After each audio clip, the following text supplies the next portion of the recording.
ملګری دا ساحل عباس دی په خپله سبق هم یایي سکول کې هم دی خو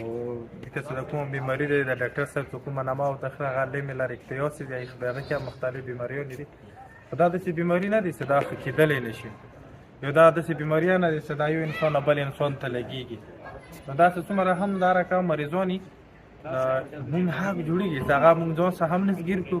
هغه مو ټچ کولی هم شو دا بیماري داسې نه چې یو بل نه لګېږي نه خو دا رقم مریضان چې چېرته هم وي چې هغه مونږ د علاقې په سطح باندې د مونږ ملک په سطح باندې افغانستان کې چېرته وي د دغه علاج ممکن دی د دغه علاج کېدلی شي تو به انشاءالله بالکل نارمل انسان غوندې ژوند لري بل دلته چې کومه مشکله دی صرف د دو بیماري معلومول دي او د علاج کول